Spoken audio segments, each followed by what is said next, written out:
Alors, une petite vidéo de présentation de cette beauté. A little presentation video of this beauty. So we don't see much online.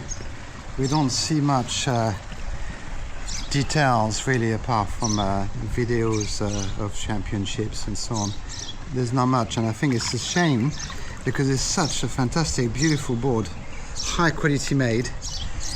Je disais donc que c'est dommage qu'on voit pas trop de médias en ligne de présentation de cette planche qui est superbe, avec une très bonne construction. Elle a gagné les championnats du monde avec Polak.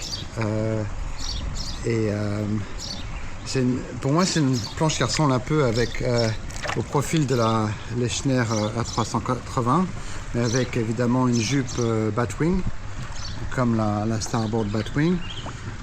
Très joli carbone, hein, comme deux ailerons latéraux, une jupe, ça fait assez Formule 1.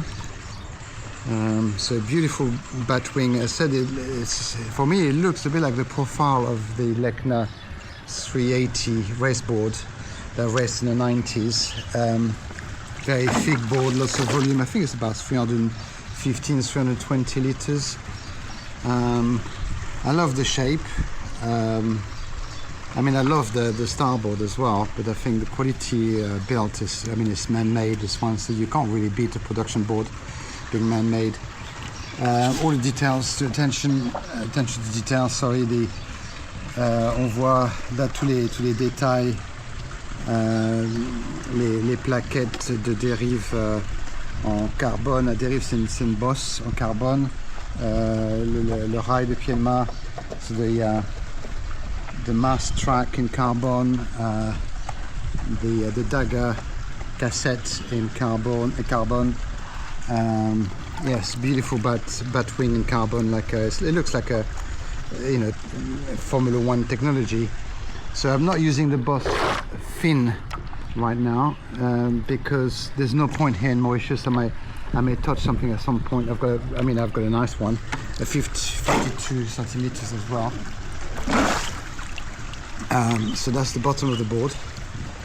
I mean, beautiful profile. I can imagine that obviously the width of the back with the batwing allows the board to go planing quicker, and then because it doesn't quite reach the end, you've got less surface when it goes really fast. You've got less surface at the back, so probably a better top speed than if the wings were further back.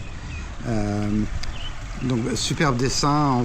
J'imagine qu'avec ces batwings, cet aileron fait que l'arrière est plus large, donc part beaucoup plus tôt au planning. C'est l'idée évidemment de la batwing, la starboard. Le fait peut-être que les ailes n'aillent pas jusqu'à la fin fait qu'il y a moins de surface mouillée. Et quand on va très vite, ça veut dire donc plus de vitesse de pointe. Il va falloir que je m'habitue un peu, je dirais, le passage de la dérive. Ça me paraît quand même pas si facile que ça. Il n'y a pas d'appui vraiment poussé comme ça. On verra. Je vais essayer évidemment. On va voir s'il faut trafiquer les choses. C'est dommage s'il faut trafiquer les choses.